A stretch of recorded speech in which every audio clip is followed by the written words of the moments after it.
우리가 계속해서 내가 왕이 될 상인가 라고 하는 사사기 강해 설교 시리즈를 함께 나누고 있습니다. 여러분, 이번 시리즈의 그 목표, 지향점이요, 굉장히 뚜렷하고 명료합니다. 나 스스로 내 삶의 주인이 되어서 내가 보기에 좋은 삶을 살아갈 것인가, 아니면 그러한 삶을 넘어서 하나님을 내 삶의 주인으로 모시고 하나님 보시기에 좋은 삶을 살아갈 것인가 결단하고 선택하라는 것입니다. 왕 되신 하나님의 통치를 인정하는 삶, 이것을 우리가 전문 용어로 킹받는 삶. 이렇게까지 안 웃어줄지 몰랐네. 킹받는 삶에 같이 도전해보자 하는 거죠. 빠르게 넘어가겠습니다.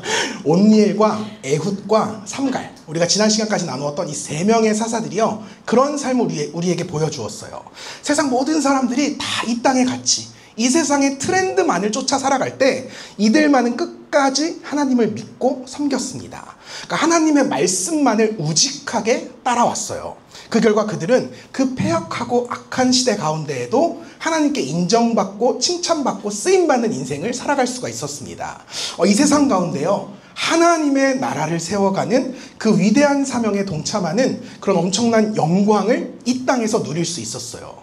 저는 우리 모두가, 우리 역시도요, 우리 교회 역시도 한 번뿐인 인생, 그렇게 빛나는 인생을 살아갔으면 좋겠습니다. 정말 이 시대가 얼마나 죄악이 만연해요. 이 죄악이 만연한 시대 가운데 저와 여러분, 우리 사랑하는 교회 모든 성도님들만큼은 이스라엘의 그 위대했던 사사들처럼 함께 이 시대를 구원하고 변화시켜 나가는 그런 위대한 인생으로 거듭나시기를 주님의 이름으로 축복합니다. 오늘은 네 번째 사사, 드보라에 대한 말씀을 함께 나누도록 하겠습니다. 이전 세대의 사사가 죽고요, 에훗과 삼갈이 죽고요, 새로운 사사가 등장하는데요, 이 새로운 사사의 등장을 알리기 위해서 오늘도 어김없이 등장하는 동일한 패턴의 말씀이 있어요. 1절에 등장하는데, 에훗이 죽으니 이스라엘 자손이 또 여호와의 목전에 악을 행하매. 여호와의 목전에 악을 행하매. 사사기의 저자가요, 이 사사의 등장을 쓸 때마다, 기록할 때마다 어지간히 징했던 모양이에요. 진짜 징하다, 이런 마음으로 쓴 것 같아요. 또 여호와의 목전에 악을 행했다. 또 악을 행했다. 이렇게 또를 강조하고 있어요. 우리가 이 사사기의 순환 구조에 대해서 배웠는데, 사사기의 순환 구조에서 이스라엘이 죄악을 행하면 그 다음 단계는 뭐죠? 하나님께 징계를 받습니다. 심판을 받게 되죠. 이번에는요, 당시에 그 엄청난 군사력을 기반으로 가나안 북부 지역을 호령하던 이 하솔 왕 야빈에 의해서 무려 20년 동안 압제를 받게 돼요. 그러자 이스라엘이 그제야 다시금 하나님을 찾기 시작합니다. 그러자 이스라엘을 구원코자 하나님께서 새롭게 세우신 사사가 바로 드보라였습니다. 여러분, 드보라라고 하는 이름의 뜻은요, 꿀벌이란 뜻이에요. 꿀벌. 제가 가져왔어요. 꿀벌. 오늘 말씀 잘 듣는 사람에게 이거 선물로 줄 거예요. 요거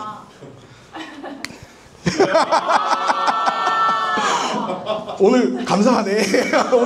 오늘 넉넉하네, 마음들이. 요거 드릴게요. 기분이 좋네. 그 이름에서도 잘 알 수 있듯이요, 드보라가요, 여성이었어요. 여성. 지금이야 이제 우리가 그 여성 리더십이 굉장히 익숙한 그런 시대에 살아가고 있지만, 사실 불과 얼마 전만 해도, 그러니까 우리 불과 한 세대 전만 해도요, 여자라고 하는, 여성이라고 하는 존재는 뭐 이 사회뿐만 아니라 집안에서도, 가정에서도 이렇게 목소리를 힘줘서 낼 수 없는 존재였습니다. 어디 여자가, 이게 동서고금을 불문하고 정말 너무나 우리에게 익숙한 표현이잖아요. 어디, 한번 해보고 싶었어요. 어디 여자가. 집에서 한 번도 못 해봐가지고. 네. 오늘날까지도요, 이런 성차별적인 인식이 완전히 허물어지지 않았어요. 지금도 어디에 가면 어디 여자가, 이렇게 생각하는 사람들이 많이 있잖아요. 하물며 몇천 년 전에 이 고대 사회 문화 속에서는 이 성차별이 여러분 얼마나 심했겠습니까? 실제로 이 성경의 배경이 되는 고대 그 서아시아 지역에서는 여자들이 일종의 그 재산으로 치부되었습니다. 그러니까 사람으로서의 지위를 인정받지 못했어요. 그래서 심지어 이렇게 사람 수를 세잖아요. 우리 뭐 여기 안에 몇 명 이렇게 사람 수를 셀 때도 여자는 사람 수에 포함되지 않았습니다. 그러니까 여자는 사람이라고 하는 인식 자체가 없었다는 거예요. 그러니까 일례로 출애굽 당시에 성경은요, 이스라엘의 인구수가 약 60만 명이었다라고 성경에 기록되어 있거든요. 근데 성경학자들이요, 이것을 실제로 60만 명은 그 장정 남자들의 수만 계수한 것이고, 여성, 어린이, 노약자까지 다 합치면 아마 200만 명이 됐을 것이다 라고 추정해요. 그러나 여자는 사람으로 치지 않았기 때문에 계수에서 빠져버렸습니다. 그 외에도 우리가 성경에 나오는 사람 수에 대한 말씀에는요, 대부분 여성들이 배제되어 있다는 사실을 우리가 알 수가 있어요. 이처럼 여성이 인구수 안에도 포함되지 못했던 그런 시대적 상황 속에서 하나님께서 새롭게 택하여 세우신 사사가 여성이었다고 하는 사실은요, 당대 그 지역에 엄청난 충격을 주는 사건이었습니다. 우리가 이제 지난 시간에 나누었지만 에웃이라고 하는 장애인 리더십, 그리고 삼갈이라고 하는 이방인 리더십도요, 꽤나 신선한 충격이었거든요. 근데 그걸 넘어서서 여성 리더십이 탄생했다? 이것은 정말 하나님의 파격적인 선택이었습니다. 그렇다면 여러분, 하나님의 선택은 왜 여성이었고 드보라였을까요? 그녀가 여자였음에도 불구하고 반드시 그녀여야만 했던 이유가 있었던 걸까요? 저는 그 이유를 이 본문 말씀 한 절에서 발견하게 됩니다. 4절 말씀인데요, 한번 좀 같이 읽어볼게요. 시작. 그때 아비옷의 아내 여선지자 드보라가 이스라엘의 사사가 되었는데. 아멘. 성경이 드보라를 향해서 지금 뭐라고 기록하고 있어요? 선지자라고 기록합니다. 이 선지자라고 하는 표현과 시점이요, 우리에게 굉장히 중요합니다. 선지자는 하나님의 영이 임한 사람, 그러니까 하나님의 말씀을 품은 사람이라고 하는 뜻을 갖고 있습니다. 우리가 흔히요, 이 드보라가 사사가 되면서 선지자가 되었다라고 우리가 흔히 생각하거든요. 그런데 성경을 보면 그렇지 않아요. 성경은 분명 이미 선지자였던 그녀를 하나님이 사사로 택하셨다라고 그 시점을 분명하게 표시하고 있어요. 이것은 곧 드보라가 사사가 되기 이전부터 이미 하나님의 영이 임했고요, 하나님의 말씀을 품고 살아가는 사람이었다라는 사실을 우리에게 증거해 주는 거예요.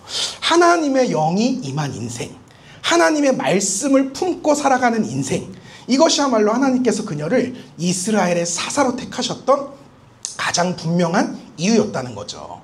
우리는요, 흔히 하나님께 쓰임받는 사람, 이 사람의 기준을요, 굉장히 좀 외적인 조건에서 찾는 경향이 있어요. 뭐 출신, 배경, 외모, 능력, 이런 가치들이 우리의 눈에는 가장 중요합니다. 하지만 정작 하나님의 생각은 다르세요.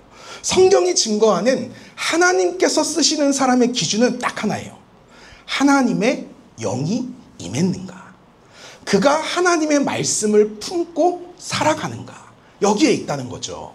사사기의 저자는 다른 사사들과는 달리 어떻게 드보라가 사사가 될 수 있었는가 구체적으로 명시하지 않아요. 뭐 온니엘이나 에웃처럼 그녀의 이름이 그것을 증명해 주지도 않습니다. 꿀벌이라고 하는 이름은 도리어 그녀의 약함만을 강조할 뿐이었어요. 사사기의 저자가 강조하는 드보라의 특징은 딱 하나, 그녀가 선지자였다 라고 하는 사실뿐입니다.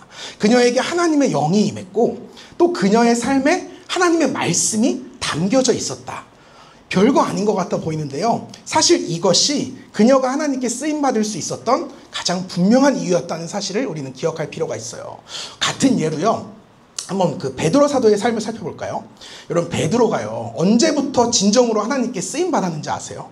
우리 생각에는 처음 베드로를 부르시고 예수님의 수제자로서 예수님과 함께 동행하던 그때 베드로가 제일 많이 쓰임받았을 것 같은데, 정작 성경은요, 그의 쓰임새를 예수님과 함께 동행하는 복음서가 아니라 예수님께서 부활 승천하신 이후에 사도행전에 기록하고 있어요. 오순절에 마가의 다락방에서 예수님의 제자들에게 성령이 임합니다. 그때 그 자리에 베드로도 있었어요. 베드로가 하나님의 영을 받아요. 성령이 충만해집니다. 그리고 그 순간을 기점으로 해서 베드로의 쓰임새가 완전히 달라져요. 그가 전한 예수 복음으로 인해서 수많은 이들이 회심을 경험하게 되고요, 그런 사람들이 모여서 교회 공동체가 탄생이 됩니다. 그리고 그 복음과 교회가 무려 2000년의 역사를 이어오면서 오늘 우리에게까지 전달되었다는 거죠. 여러분, 인류 역사상 적어도 하나님의 눈에, 세상 사람들 말고 하나님의 눈에 이보다 더 귀하게 쓰임받은 인생이 여러분 몇이나 있을까요? 성경은 그가 이토록 귀하게 쓰임받을 수 있었던 이유를 콕 집어 증거한다는 거죠. 그가 성령의 충만함을 받았더라. 사도행전 2장에 기록되어 있어요. 드보라도 마찬가지였다는 거예요. 그녀에게 하나님의 영이 임했고요. 그로 인해서 그녀는 하나님께서 세우신 이스라엘의 선지자로서 하나님의 말씀으로 그 백성들의 삶을 이끌어주고 지도하기 시작합니다. 그렇게 그녀는 여자의 신분에도 불구하고 하나님 앞에서 또 이 세상 속에서 너무나 귀하게 쓰임받기 시작해요. 이처럼 우리가 하나님께 쓰임받는다라고 하는 사람의 기준은 절대 외적인 조건이 아닙니다. 중요한 것은 성령 충만이에요. 장애인도 이방인도 여자도 그 누구도 하나님의 영이 임하면 너무나 복되고 귀하게 쓰임받을 수 있다는 거예요. 그러므로 사랑하는 여러분, 우리가 정말 하나님 앞에 귀하게 쓰임받기 원한다면 그 무엇보다 우리에게 먼저 하나님의 영이 임해야 돼요. 우리가 성령 충만해져야 됩니다. 이게 첫 번째이고 최우선이에요. 그렇다면 여러분, 우리가 어떻게 이 성령의 충만함을 받을 수 있을까요? 예수님이 그 정답을 말씀해 주셨어요. 누가복음에 보면요, 너희 하늘 아버지께서 구하는 자에게 성령을 주시지 않겠느냐 하시니라. 너희 하늘 아버지께서 구하는 자에게 성령을 주시지 않겠느냐. 하나님의 영은요, 구하는 자에게 임해요. 구하는 자에게 임해요. 주님께서 누구든지 나에게 구하는 자에게 나의 성령을 보내주시겠다 약속하셨어요. 근데 여러분, 너무 이상하죠? 그럼 왜 나에게는 하나님의 영이 임하지 않을까요? 누구든지 구하면 다 임하게 해주신다고 약속했는데 왜 나에게는 성령의 충만함이 임하지 않을까요? 답은 간단해요. 우리가 구하지 않기 때문이에요. 우리에게 이미 하나님의 영이 임했어요. 근데 이걸 왜 모르냐면 충만하지 않으니까. 막 이렇게 눈에 보이지도 않을 만큼 영향력이 작으니까 모르는 거예요. 나에게 영이 임했는지. 그래서 우리가 성령 충만함을 구해야 돼요. 이게 드러나야 돼요. 근데 성령 충만함은 어떻게 생기느냐? 막 우리가 기를 모아한다고 생기는 게 아니에요. 우리는 흔히 주여 이렇게 하면 성령 주여 하면은 쫙 뻗어나갈 거라 생각하거든요. 그렇지 않아요. 성령은 그렇게 기를 모으는 게 아니라요, 구하는 거예요. 하나님께 구하는 거예요. 여러분, 한번 가슴에 손을 얹고 정말 잘 생각해 보셔야 돼요. 저도 한 주간 계속 생각했거든요. 내가 기도할 때 정말 성령의 충만함을 위해서 기도하고 있는가? 도리어 다른 것들을 구하는 기도에만 내가 너무 연연하고 집중하고 있는 것은 아닌가? 앞서 말씀드렸듯이 우리는요, 무언가 나의 그 외적인 조건이 채워질 때 그때 비로소 하나님께 쓰임받을 수 있을 거라고 믿어요.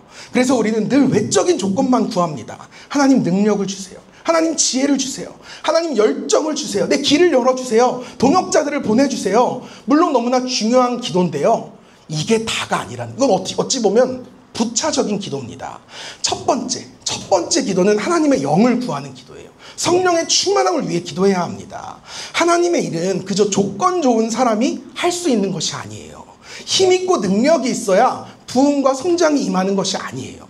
첫 번째, 하나님의 영이 임해야 됩니다. 성령이 충만해야 돼요.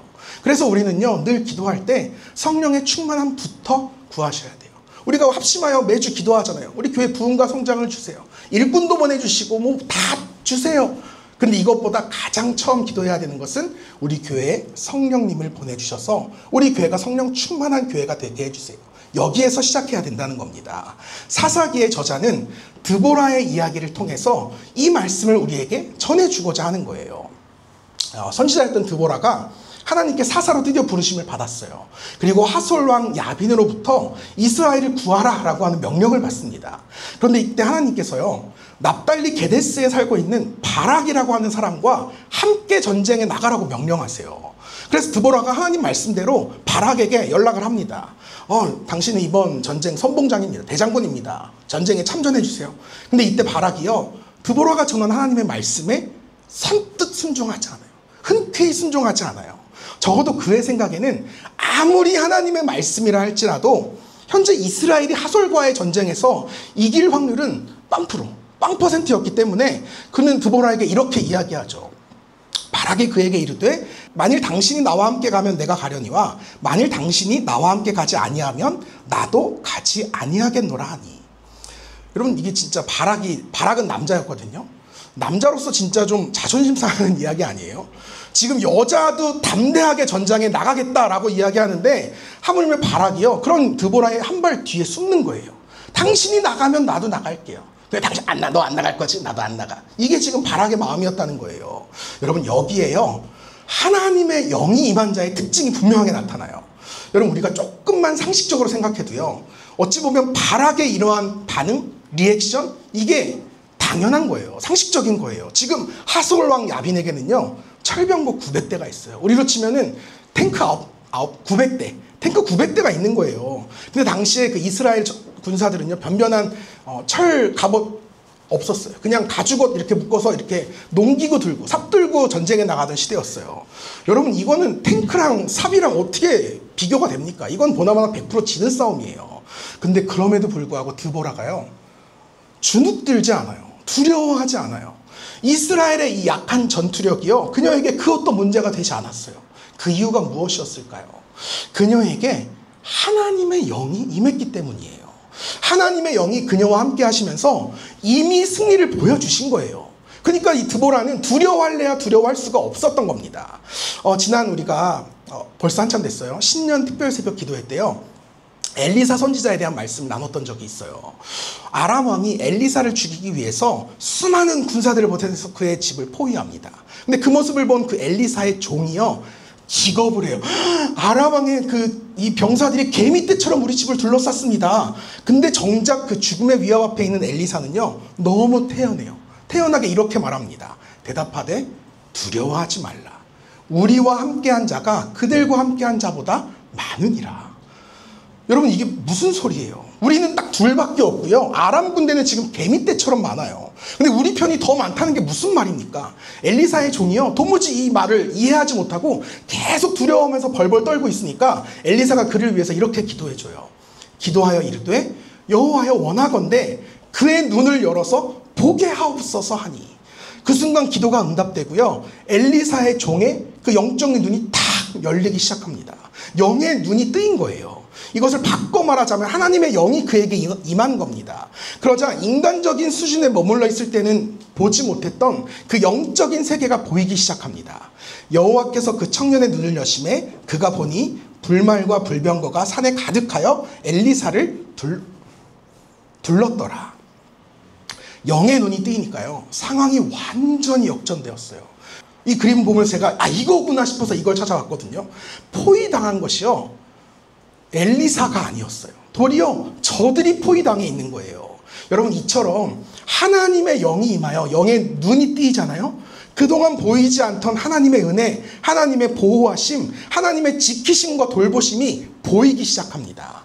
아마 드보라의 눈에도 이런 똑같은 하나님의 군대가 보였을 것 같아요. 그랬기 때문에 그녀는 그 어떤 두려움 없이 전장으로 나갈 수 있었던 것입니다. 사랑하는 여러분, 우리 역시 마찬가지예요. 우리 하늘아버지께서는요, 이 험난한 세상 가운데 결코 우리를 혼자 두지 않으세요. 우리가 혼자인 것 같지만 매 순간 하나님의 군대들로 우리를 둘러 보호해주고 계십니다. 날마다 하나님의 천사들을 보내셔서 우리를 도와주세요. 그러면 우리가 함께 앞으로 기도할 때는요, 반드시 이렇게 기도해야 돼요. 요건 좀 같이 읽으면 좋겠어요. 유치하다고 생각하지 말고 읽겠습니다. 시작. 주여 하나님의 영을 보내주옵소서. 이들의 눈을 뜨게 하옵소서. 그리하여 험난한 이 세상을 나 혼자 살아가는 것이 아니라 언제나 위대하신 주님의 보호 아래 하나는 믿음 안에 살게 하옵소서. 아멘. 이렇게 기도함으로써 날마다 담대함 속에 살아가는 저와 여러분 우리 모두가 되시기를 주님의 이름으로 축복합니다. 그렇게 드보라와 바락이 이끄는 이스라엘과 하솔의 대장군 시스라가 이끄는 이 하솔 왕국과의 전쟁이 시작됩니다. 시스라라고 하는 이름은요, 태양의 아들이란 뜻이에요. 태양의 아들. 이름만 봐도 굉장히 확 세잖아요. 곧 꿀벌과 태양의 아들 간의 전쟁이 시작된 거예요. 시스라가요, 철갑을 입고 위풍당당하게 나서 외쳤어요. 나는 하솔 왕국의 대장군, 군대 장관이 시스라다. 나는 태양의 아들이다. 이렇게 이야기했어요. 그러자 이번에는 철갑은커녕 가죽갑옷조차 제대로 두르지 못한 드보라가 나와서 똑같이 외치는 거예요. 나는 이스라엘의 사사 드보라다. 나는 꿀벌이다. 이렇게 외친 거예요. 여러분 이 모습을 본 그 시스라가요, 어떤 생각이 들었을까요? 야, 태양의 아들과 싸우려면 적어도 천둥의 아들, 번개의 아들 정도는 나와야 될 것 같은데 고작 꿀벌이 나온 거예요. 말벌도 아니고 딴벌도 아니고 꿀벌이 나온 거예요. 꿀벌. 시스라 입장에서요, 드보라가 아니 이스라엘이, 아니 여호와 하나님이 얼마나 우스웠을까요? 그러나 하나님께서는 바로 이 꿀벌을 통해서 이스라엘의 새로운 역사를 세워가십니다. 이제 본격적인 전쟁이 시작이 됩니다. 근데 이때 다볼산이라고 하는 그 높은 산에 진을 치고 있던 이스라엘이요, 산 밑으로 쫙 내려오기 시작해요. 드보라가 돌격 앞으로 하고 다 내려오기 시작해요. 근데 여러분 이게요, 사실 군사 그 전략적으로 보면 말도 안 되는 일이에요. 지금 산 밑에요, 철병거 900대가 깔려 있어요. 지금 그 시즈 탱크가 시즈 모드로 탕탕탕 막혀가지고 지금 내려오는 족족 죽이려고 기다리고 있는 거예요. 그래서 이 이스라엘의 전략은 꼭대기에서 버텨야 돼요. 탱크가 산 위로 올라오지 못하니까 밑에서 전투태세하고 있는 거잖아요. 버틸 수 있을 때까지 버텨야 됩니다. 이게 이스라엘의 기본적인 전술이 되어야 돼요. 근데 지금 이스라엘 군대가요, 알아서 산 아래로 내려와 주는 거예요. 그럼 밑에서 어떻게 하면 돼요? 탱크로 쏘면 다 죽는 거예요. 이게 내려오는 이스라엘의 모습을 본 시스라가요, 이스라엘이 전쟁의 기본적인 전술도 모르는구나, 오합지졸이구나, 이렇게 비웃기 시작합니다. 그리고 내려오는 이스라엘에 맞서서 온 병거를 동원해서 이스라엘을 향해서 진군하기 시작해요. 여러분 이때요, 말도 안 되는 일이 일어나는 거예요. 하솔의 자랑이었던 그 900대의 철병거가 덜컥 일제히 멈춰버리는 일이 발생하고 맙니다. 여러분 이게 도대체 어떻게 된 일일까요? 그 이유를 알기 위해서는 현재 그들이 전투를 벌이고 있는 장소가 어딘지를 우리가 알 필요가 있어요. 성경은요, 그들의 전투 장소가 다볼산 아래 기손 강가 이렇게 기록하고 있거든요. 근데 이 기손 강가는요, 굉장히 중요한 특징 한 가지를 가지고 있어요. 바로 그 평소 건기와 우기 때 땅의 모습이 완전히 달라진다는 거예요. 그러니까 건기 때는요, 평소에는요, 그냥 이 땅은 물이 비옥한 아주 좋은 땅입니다. 우리로 치면 그런 평야 같은 땅이에요. 근데 우기가 돼서 비가 많이 내리기 시작하면요, 땅이 머금고 있는 그 물 자체가 워낙 많다 보니까 그 물이 이렇게 올라오면서 그 땅 자체가 완전히 진흙탕으로 변해버립니다. 근데 마침 이 전쟁이요, 우기였어요. 우기식이었어요. 성경의 표현대로 기손강이 하솔의 모든 병사들을 휩쓸어 버린 거예요. 이게 우리가 생각하는 것처럼 파도가 덮쳤다는 게 아니라요, 진흙이 그들의 바퀴를 꽉 잡은 겁니다. 그렇다면 드보라가 도대체 이 사실을 어떻게 알고 있었을까요? 성경은 이렇게 증거해요. 내가 야빈의 군대 장관 시스라와 그의 병거들과 그의 무리를 기손강으로 이끌어 내게 이르게 하고 그를 내 손에 넘겨주리라 하셨느니라. 하나님께서 말씀하셨어요. 하나님이요, 기손강가다라고 전략을 세워주신 거예요. 여러분 아무리 드보라와 이스라엘의 군사력이 약한다 할지라도 탱크를 상대로 돌진하는 그런 어리석은 판단을 하진 않았을 겁니다. 그런데 이 어리석어 보이는 행동을요, 지금 하나님이 명령하셨다는 거예요. 이건 뭐 비상식을 넘어서 거의 몰상식에 가까운 행동 아닙니까? 이것이 드보라와 이스라엘 병사들에게 얼마나 시험거리였을까요? 우리 지금 내려가면 다 죽는데 하나님이 내려가라, 이거 어떻게 해야 되지? 막 끙끙거리고 있었을 거예요. 근데 드보라에게요, 어떤 생각이 들었냐면, 야, 생각해보니까 이게 그렇게 고민할 거리가 아니었구나. 하나님이 말씀하셨으니까 그저 순종하면 되는 일이구나. 이런 믿음이 드보라에게 있었다는 거예요. 비록 나의 상식, 나의 경험을 넘어서는 내가 도무지 이해할 수 없는 일이지만 그럼에도 왕이신 하나님의 명령이셨기 때문에 기꺼이 순종했다는 겁니다. 시스라는 이 다볼산에서 내려오는 이스라엘과 싸우기 위해서 일제히 병거를 몰아서 달리기 시작합니다. 그러나 그 순간 진흙탕으로 변해버린 이 땅 속에 힘차게 달려가던 이 900대의 전차가 다 빠지고 말았어요. 그러니까 그 강력한 전차들이 한순간에 무용지물이 되고 만 거예요. 근데 제가 이 말씀을요, 여러분들은 딱 말씀을 들으면서 그랬구나라고 믿으셨을 수도 있는데 저는 못 믿겠는 거예요. 야, 이게 뻥이 좀 있네. 어떻게 이게 그 말이 돼? 이런 생각이 좀 드는 거예요. 근데 어떻게 탱크가 아무리 그래도 탱크인데 진흙탕 때문에 못 가는 게 말이 되나? 이런 생각이 있었는데요. 그로부터 며칠 뒤에 하나님이 그런 제 생각을 완전히 깨부숴 주셨어요. 저에게 그 광경을 실제로 보여주신 거예요. 이건 저 설교 준비하면서 되게 하나님이 주신 그 간증이라고 생각하는데요. 제가 이제 며칠 전에 제 마음에 정말 말도 안 되는 생각이 하나 들었어요. 아, 러닝하고 싶다. 오늘 좀 뛰고 싶다. 이런 생각이 드는 거예요. 이게 얼마 만에 이런 생각을 해본지 모르겠어요. 왜 갑자기 들었는지 몰라요. 그래서 이제 해질 무렵에 이제 혼자 그 여기 창곡천을 이렇게 좀 뛰려고 나왔어요. 근데 뛰고 있는데 느닷없이 제 눈앞에 이런 광경이 딱 보이는 거예요. 이런 광경이. 보시는 것처럼 포크레인 한 대가요, 창곡천 한가운데 빠져서 움직이질 못하고 있는 거예요. 이게 공사를 위해서 여기 트램 공사하니까 공사를 위해 들어갔다가 갑자기 비가 막 쏟아기처럼 쏟아지니까 이 창곡천이 다 진흙탕이 되니까 포크레인이 여기 진흙탕에 완전 파묻혀서 꼼짝도 못하는 거예요. 이 콘크리트 바닥도 한 방에 이렇게 깨부수는 강력한 포크레인인데요. 진흙 속에서 맥을 못 추리더라고요. 아마 하솔의 그 군대들이 그 전차들이 이런 모습이지 않았을까 하나님이 보여주시더라고요. 이 강력한 철병거가 땅에 박혀서 무용지물이 되자마자 그들 역시 어쩔 수 없이 병거에서 내려서 이제 육탄전을 벌여야만 했습니다. 근데 이 하솔의 군대는요, 기본적으로 철갑을 다 두르고 있었거든요. 그러니까 철갑을 두른 채로 진흙탕에 딱 들어가니까 너무 무거우니까 제대로 막 걸을 수가 없는 거예요. 근데 그에 반해 이스라엘은 뭐 없잖아요. 그러니까 상대적으로 너무 몸이 날쌘 거예요. 그러니까 당연히 누구의 승리로 끝날 수밖에 없어요? 이스라엘의 대승으로 끝날 수밖에 없었다는 거예요. 갈릴리 북부 지역을 호령하던 이 하솔의 전차 군단은 그날로 완전히 전멸하게 됩니다. 태양의 아들과 이 꿀벌의 전쟁은요, 결국 꿀벌을 통해 역사하신 하나님의 위대하신 승리로 그 결말을 맺게 되었다는 거예요. 사랑하는 여러분, 우리가 여기서 굉장히 중요한 성경의 원리 한 가지를 배우게 돼요. 우리는 하나님께 쓰임받기 위해서, 우리가 이 영적 전쟁에서 승리하기 위해서 우리도, 나도 태양의 아들이 되어야 된다. 적어도 천둥의 아들 정도는 되어야 된다. 이런 생각이 늘 강해요. 외적인 조건이 중요합니다. 외적인 조건들이 나에게 충분히 쌓일 때 그때 세상에서 영적 전쟁에서 이길 수 있을 것이라고 생각해요. 근데 하지만 아니었어요. 태양의 아들을 이긴 꿀벌의 승리법은 오직 하나님의 말씀으로부터 나왔습니다. 하나님을 신뢰하고요, 하나님의 말씀에 기꺼이 순종했을 때 그때 비로소 하나님의 승리가 꿀벌에게 임했다는 거예요. 여러분, 마찬가지예요. 우리가 세상과의 영적 전쟁에서 승리하는 방법은요, 똑같은 세상적인 성공을 추구하는 삶이 아닙니다. 우리는 우리가 저들보다 더 높아지고 더 성공하면 그때 하나님의 나라를 세울 수 있을 거라고 생각해요. 그때 그들에게 선한 영향력을 끼칠 수 있을 거라고 믿습니다. 그래서 우리는 그렇게 바라면서 늘 그런 인생을 살아갑니다. 그러나 여러분, 천만의 말씀이에요. 절대 그렇지 않아요. 하나님의 방법은 오직 말씀에 대한 순종입니다. 내가 장애인이어도요, 이방인이어도 여자여도 그건 상관이 없다는 거예요. 외적인 조건보다 중요한 것은 우리가 하나님 말씀에 기꺼이 순종하는 거예요. 그때 비로소 승리가 임한다는 겁니다. 근데 여러분, 이 순종이요, 진짜 쉽지 않아요. 너무 어려워요. 때로 성공하는 것보다 순종하는 게 더 어렵습니다. 나의 상식, 나의 경험을 넘어서는 일이기 때문에 그래요. 탱크를 상대로 맨몸으로 돌진하는 이런 몰상식한 믿음은요, 내 스타일이 아니에요.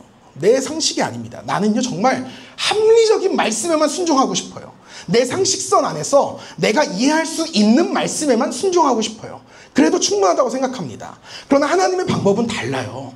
도무지 감당하지 못한 말씀에도 순종하라고 명령하실 때가 있어요. 아, 진짜 저 사람 미워 죽겠는데요, 그럼에도 사랑하라고 명령하세요. 죽어도 용서 못하겠는데 도리어 축복하고 기도하라고 하십니다.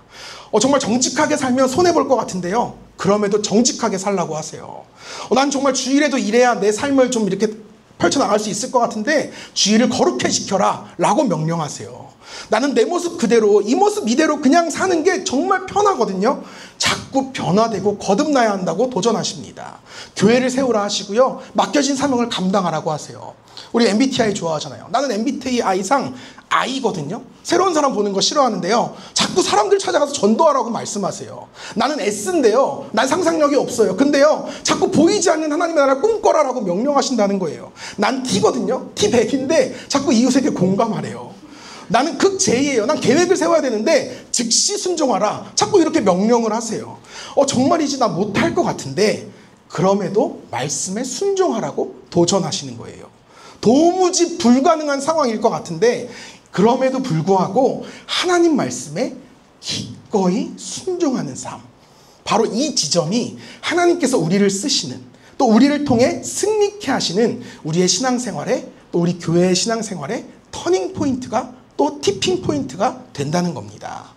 여러분, 정말 하나님께 귀하게 쓰임받는 인생을 다 꿈꾸시잖아요. 세상과의 영적 전쟁에서 승리하기를 원하시잖아요.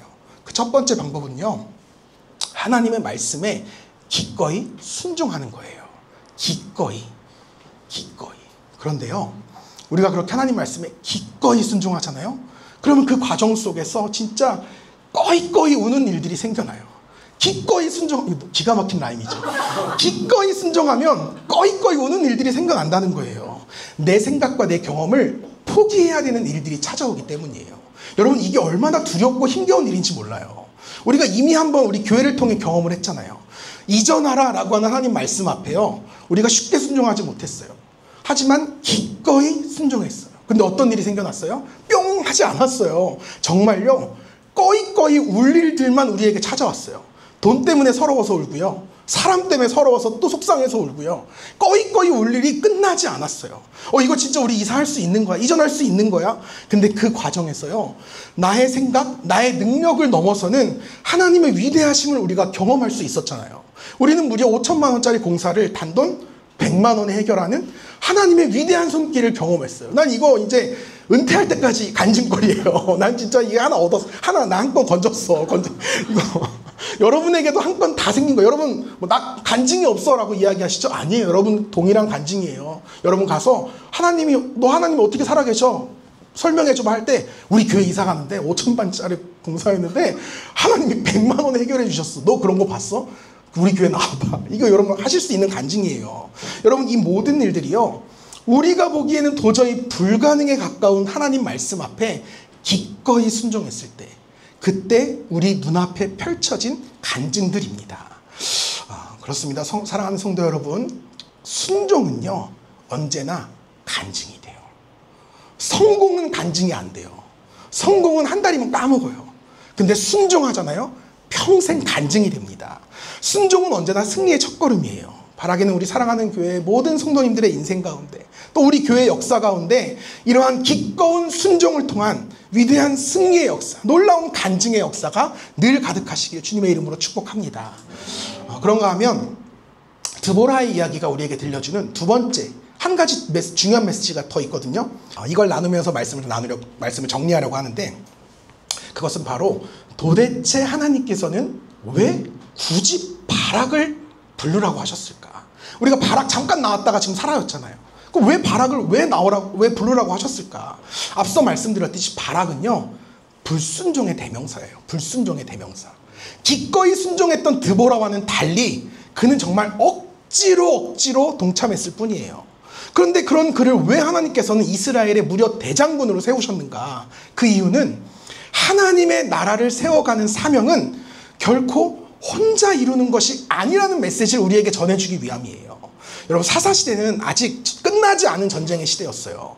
가나안에 들어오긴 했는데 여전히 그 땅에는 이스라엘이 쫓아내지 못한 이방인들이 수없이 많았습니다. 이스라엘에게는요, 여전히요, 그들 모두를 이 땅에서 쫓아내야 한다는 사명이 있었어요. 근데 이 사명은 그저 한두 지파가 감당할 수 있는 수준의 몫이 아니었습니다. 12지파가 다 힘을 합쳐서 연합해서 이루어 가야 하는 사명이었어요. 근데 어느 순간부터 가나안에 정착하기 시작하면서부터 그 약속이 다 무너져 내립니다. 그들이 시작할 때 약속하거든요. 우리가 누군가 힘들 때 땅을 차지해야 할 때 다 같이 가서 전쟁하는 거야. 근데 그 약속이 무너져 버려요. 각 지파들은 서로를 돌아보지 않고요, 돕지 않고요, 그저 우리 지파만 잘 먹고 잘 살면 돼, 이런 마인드로 사는 삶을 선택했다는 거예요. 내 땅만 건재하면, 우리 지파 땅만 건재하면 지금 내 형제들이 땅을 잃어서 정처 없이 헤매든 말든 딱히 관심이 없었어요. 사사기의 저자는 바로 이러한 사사시대의 그 이기적인 모습을 콕 집어서 우리에게 경고하고 있는 거예요. 드보라의 부름 앞에 즉시 응하지 않았던 바락의 모습은 함께 사명을 이루어가기 위해 서로를 돕지 않았던 이스라엘의 각 지파들의 모습을 상징적으로 보여주는 것입니다. 이들의 이러한 모습은 우리가 후에 나누겠지만 결국 훗날 동족 간의 내전으로까지 확대되는 걸 우리가 볼 수가 있어요. 하지만 결국 오늘 말씀에서는 드보라와 바락이 함께 연합합니다. 하솔왕 야빈과 시스라를 상대로 연합군이 승리를 하게 돼요. 형제가 연합하여서 함께 사명을 감당할 때 하나님께서 위대한 승리를 주시고, 또한 그 땅 가운데 하나님의 나라가 세워지는 놀라운 역사가 임할 것이다 라는 메시지를 우리에게 전해주고 있는 겁니다. 여러분, 이것이 오늘날 교회 공동체로서 살아가는 우리들에게 얼마나 큰 울림과 도전을 주는지 모릅니다. 이 땅에 정말 수많은 교회들이 존재하잖아요. 네이버에 검색하면요, 치킨집보다 많이 나오는 게 교회라고 해요. 제일 많은 주소지 등록지가요, 교회래요. 근데 이렇게 많은 교회들이 존재함에도 불구하고 왜 여전히 이 땅에 하나님의 나라가 온전히 세워지지 않는가? 왜 교회들이 각자에게 맡겨진 그 원대한 사명들을 잘 감당하지 못하고 있는가? 그 이유는 교회 안에 함께 연합함이 사라지고 있기 때문에 그렇습니다. 서로 돕고 지지하고 함께 만들어갈 하나님의 나라에는 아무도 관심이 없어요. 그저 내 평안, 내 위로, 내 구원만을 생각하면서 서로를 돌보지 않는 오늘날의 교회 문화가 이런 비극을 초래하고 있다는 겁니다.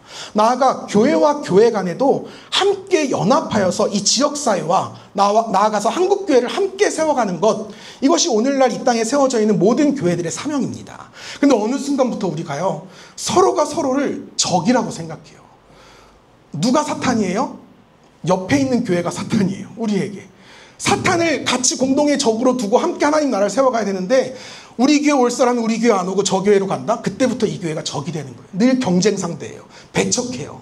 그저 우리 교회만 잘 되면 돼. 우리 교회만 성장하면 돼. 이런 저급한 교회 이기주의가 우리의 발목을 잡고 있는 거예요. 비록 우리가 이 수많은 교회들이요, 이름도 교단도 성향도 모든 게 다 다르지만 그럼에도 우리는 주님 안에 다 한 교회입니다. 우리는 서로 연합해서 이 땅에 하나님의 나라를 세워가야 돼요. 그래야 함께 사는 거예요. 안 그러면 다 죽어. 우리 다 죽어. 이런 이유 때문에요. 우리가 때마다 일마다 선교를 계속해서 가는 거예요. 이제 우리가 2주 후면 작년에 이어서 이제 올해도 보령으로 또 한번 선교를 가잖아요. 왜 갈까요? 그냥 하루 우리 이제 여름도 됐고 했으니까 콧바람 좀 쐬러 가자. 보령 가서 머드도 좀 묻히고 피부 관리 좀 하러 가자. 이래서 가는 걸까요? 아니면 뭐 우리나라에 있는 모든 교회들 여름에 다 선교 가니까 우리도 가야지. 이런 마음으로 가는 걸까요? 아니에요. 함께 연합하기 위해서 가는 겁니다. 우리의 도움의 손길과 건신을 통해서 그 교회가 살아나요. 정말 살아나요. 또 함께 섬기는 가운데 우리 교회도 일어서게 됩니다. 반대로요, 우리가 연약할 때요, 그 교회 역시, 이 교회 역시요, 우리를 도왔어요. 여러분, 우리가 이제 교회 이전할 때요, 이 재정교회에서 꽤 큰 건축 헌금을 우리 교회에 보내줬다는 사실을 여러분 혹시 알고 계세요? 그 교회가 감당할 수 없는 수준인데요, 우리 교회를 위해서 헌금을 보내줬어요. 이렇게 우리가 함께 연합할 때 함께 성장해 갈 수 있는 겁니다. 그런가 하면 제가 얼마 전에 너무 가슴 아픈 소식 한 가지를 전해 들었어요. 서해중앙교회라고 어느 시골 마을에 그 어르신들을 위한 쉼터가 되어주는 교회가 있는데요. 근데 그 교회에 얼마 전에 큰 불이 났다는 거예요. 사진을 보내주셨는데 정말 같은 목회자로서 너무 속상하더라고요. 제가 이제 목사님께 전화를 걸어가지고 이제 어떻게 할 거냐, 이제 어떻게 방법이 있느냐라고 물으니까요, 목사님이 그냥 허허 웃으시면서 얘기하는 거예요. 하나님이 채워주시면 그걸로 뭐 다시 되는 만큼 짓는 거지, 이렇게 이야기를 하시는 거예요. 근데 그때 그 목사님의 그 음성이 문득 저에게는 하나님의 음성으로 들리는 거예요. 너희가 채우면 그걸로 줘야지. 너희가 채우면 그걸로 줘야지. 이렇게 딱 들리는 거예요, 저에게. 어려움을 겪고 있는 그 교회와 연합해서 그들에게 힘과 위로가 되어주라고 하는 하나님의 음성이 너무 분명하게 들리는 거예요. 그래서 여러분, 다음 주에 있을 맥추감사절 이 감사헌금은요, 이 서해중앙교회 화재 복구를 위한 선교헌금으로 사용하려고 합니다. 저희가 원래 뭐 헌금 봉투를 미리 드리거나 그러지 않고요, 저희 헌금 봉투도 사용하지 않는데 굳이 맥추감사헌금 봉투를 드렸어요. 드리는 이유는 한 주 동안 보면서 기억하시고 기도하시라고, 그리고 정말 정성껏 봉헌해 주시라고. 우리의 섬김이요, 비록 꿀벌같이 미약할 수 있어요. 하지만 꿀벌을 통해 일하시는 하나님의 그 위대하신 기적과 능력이 우리 교회 그리고 서해중앙교회 가운데 동일하게 임할 줄 믿습니다.